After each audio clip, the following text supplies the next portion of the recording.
Shalom jemaat Tuhan, dimanapun Anda berada, saya percaya Allah Immanuel beserta dengan kita. Allah tetap sama dahulu, sekarang, sampai selama-lamanya. Dia mengasihi kita semua. Hari ini kita akan belajar bersama-sama tentang keluarga, karena di bulan ini, sepanjang bulan Juni ini, GBI menetapkan sebagai bulan keluarga, dan kita bisa sama-sama belajar firman Tuhan tentang keluarga.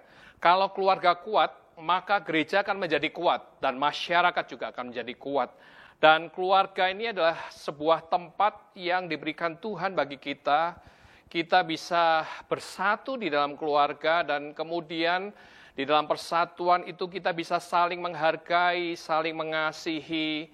Keluarga itu harusnya menjadi tempat yang aman bagi kita semua, bagi anak-anak, bagi semua yang ada. Karena di sanalah kita bisa merasakan kedamaian. Orang di luar bisa mencerca, bisa berkata hal-hal yang buruk, tetapi di dalam keluarga kita akan terlindungi. Nah, di dalam keluarga juga kita bisa belajar, ya, memberikan pengajaran juga kepada anak-anak, membentuk mereka, memberi nilai, kehidupan, supaya pada akhirnya mereka menjadi orang-orang yang cinta Tuhan. Mereka menghormati Tuhan. Mereka pada akhirnya bisa keluar dari keluarga dan bisa bermasyarakat. Itu perlu dilatih di dalam rumah. Sukacita bagi sebuah keluarga. Kalau di dalamnya kita bisa saling mencintai, saling menghargai, saling mendukung, dan memotivasi. Ya, memang di dalam keluarga tidak bisa sempurna. Ada saja masalah yang ada. Tetapi di sana dibutuhkan komunikasi yang baik, ya, dari suami, istri, orang tua, anak, dan di sana juga harus terjadi pengampunan-pengampunan. Dengan itu maka keluarga akan menjadi bahagia. Tetapi sadarkah Bapak Ibu Saudara bahwa ternyata memang diakui bahwa tidak semua keluarga mengalami kebahagiaan itu, ya. Selalu saja ada masalah yang kalau tidak diselesaikan, ini akan menjadi goncangan yang besar di dalam keluarga, sehingga terjadi banyak masalah, bahkan sampai berujung kepada perceraian. Saya mendengar sebuah kisah, ya, dari tulisan yang ada bahwa ketika corona merebak dan lockdown ada, maka banyak orang-orang yang ada bersama-sama di rumah. Tetapi kemudian ketika lockdown sudah dibuka, aneh, terjadi banyak perceraian-perceraian.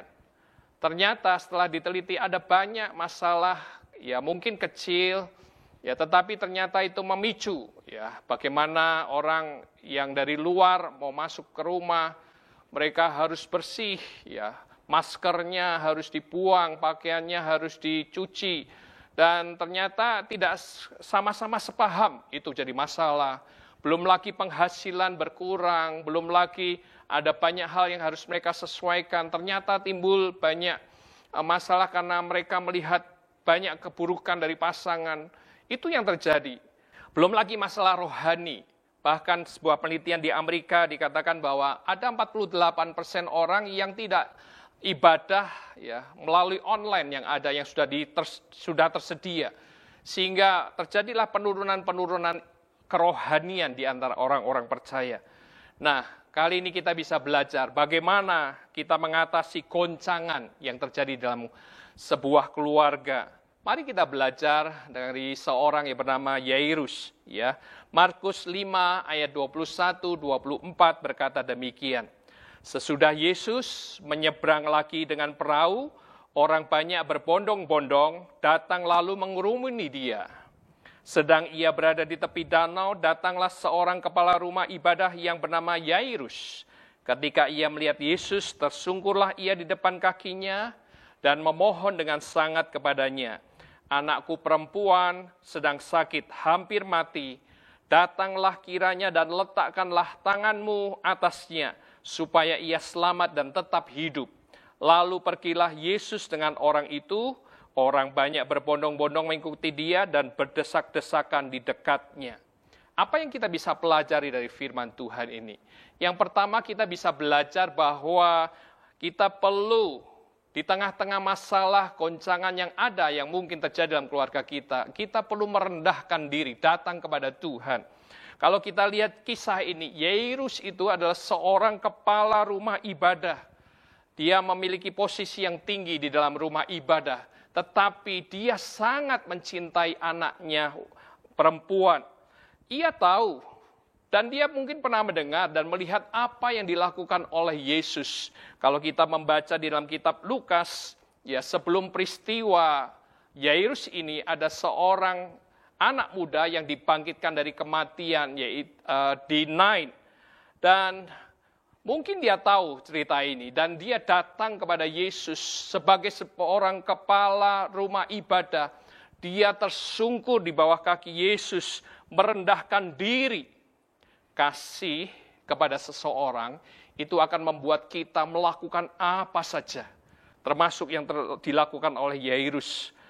Ya, ada waktunya kita tidak bisa mengatasi goncangan di dalam keluarga kita dengan cara seperti biasanya.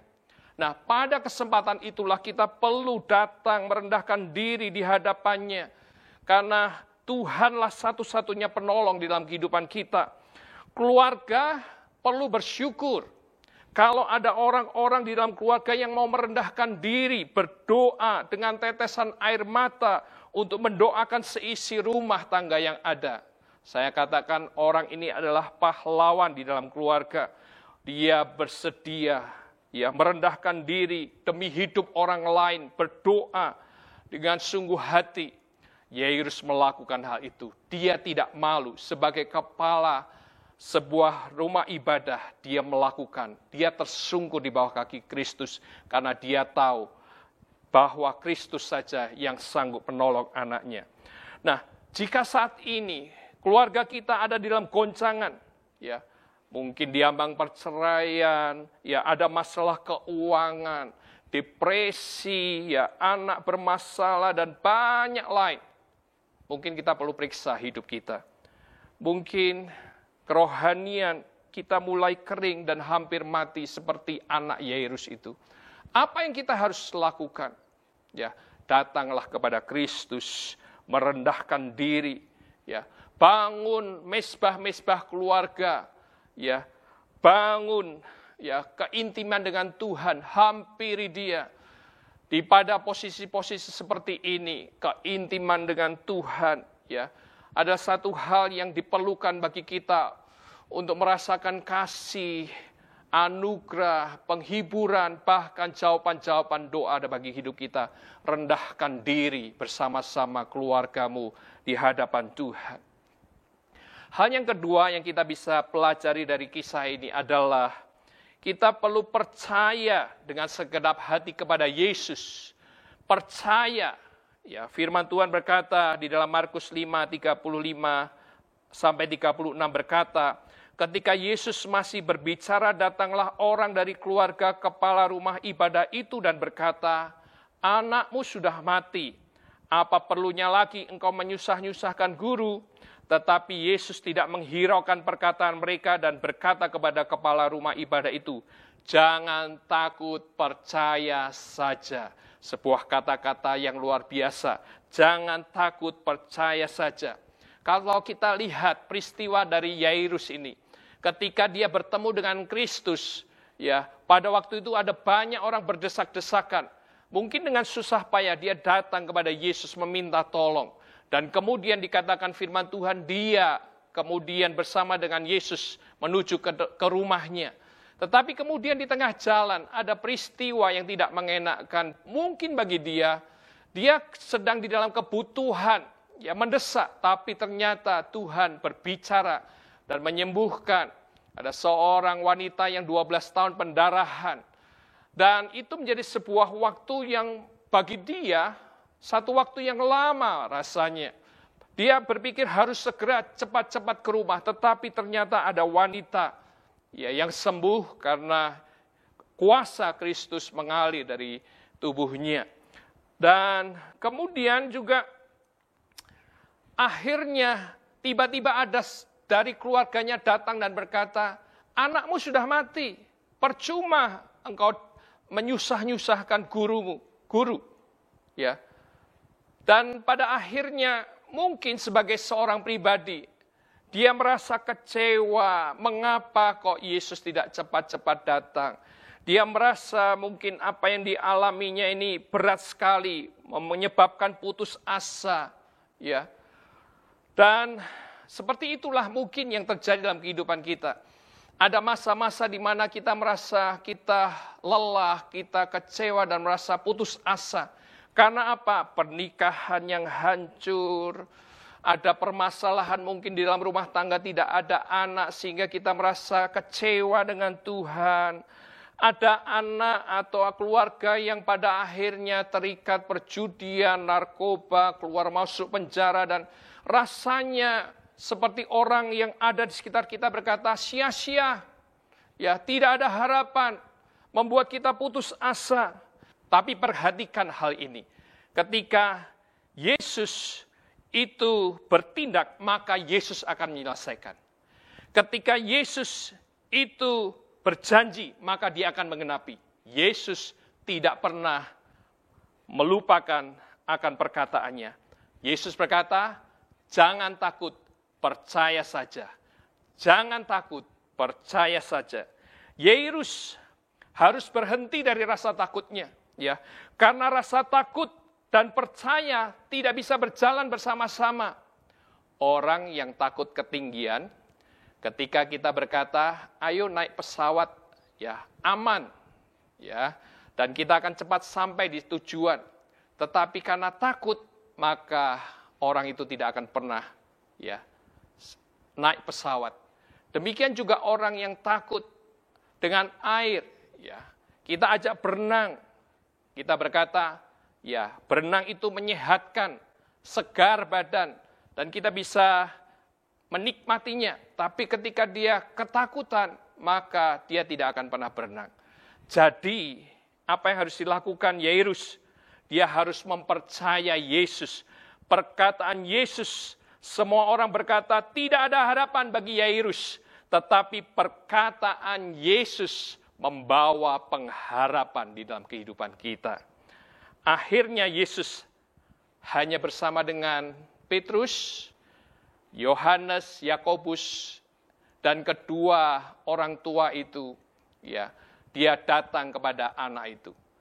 Ketika dia masuk rumah Yairus, orang-orang di sana sedang menangis.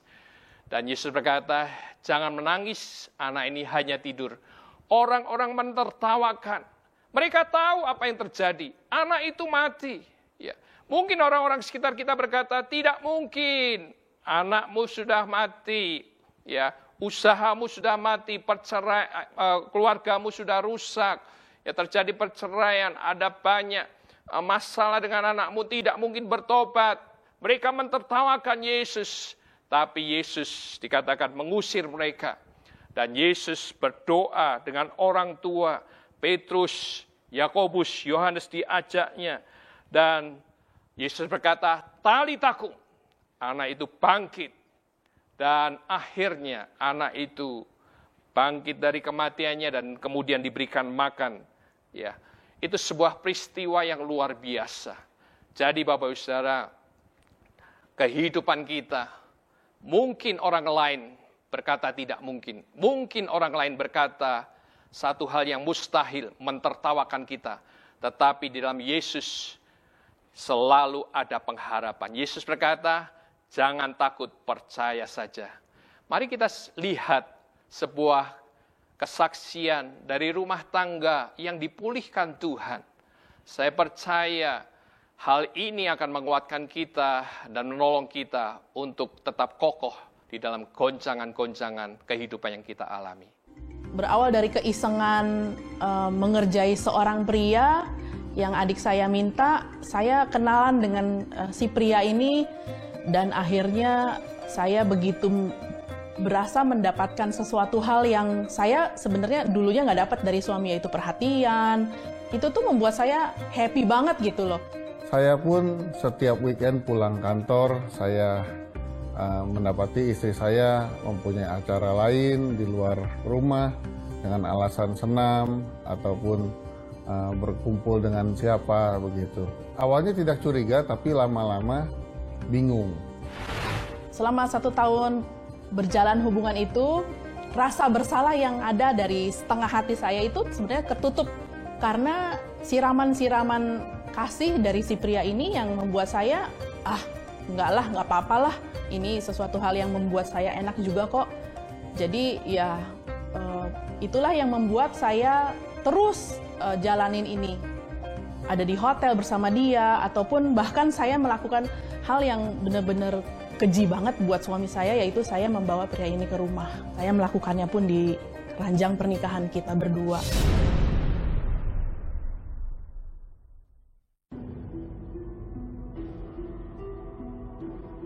Suatu hari saya melihat ada sebuah SMS dari pria lain yang kata-katanya tidak pantas. Jahatnya saya saat pas pertama kali ketemu itu saya bilang, oh enggak, itu bukan, mungkin dia salah kali. Bukan ke saya, sayang-sayangnya itu. 1-2 bulan kemudian, suami saya mengetahui lagi, dan itulah titik saya benar-benar, oke, benar ini titik saya harus ngaku gitu. Jadi saat itu seperti kayak orang tuh nggak punya tulang lagi gitu, rasanya lemas sekali, super lemas, dan nggak ngerti saya. Dan waktu itu Novi malu, marah-marah, terus Novi sepertinya mau kabur dari rumah, tapi saya bilang, ya saya masih sadar, kalau kamu kabur nanti kamu terjatuh di tangga. Iblis itu senang dengan yang orang lagi galau, saya bilang.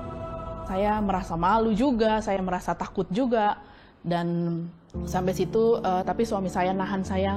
Pada akhirnya saya menghubungi mertua, dan kami pun membawa anak-anak ke sana. Dan anak-anak di rumah mama saya, dan saya ditempatin diasingkan lah istilahnya di rumah oma saya. Dan di situ saya mulai baca firman, saya mulai puasa, saya benar-benar bertobat, saya minta ampun sama Tuhan. Suatu hari saya mau ke dokter, dan di tengah-tengah siang itu ada nyanyian lagu Amazing Grace yang berulang-ulang diputar di radio itu. Saya cuman rasakan itu, kok Tuhan tuh bisa mengampuni, kok saya enggak. Lalu saya pulang dari dokter, saya beli buah-buahan dan roti, saya menjenguk istri saya.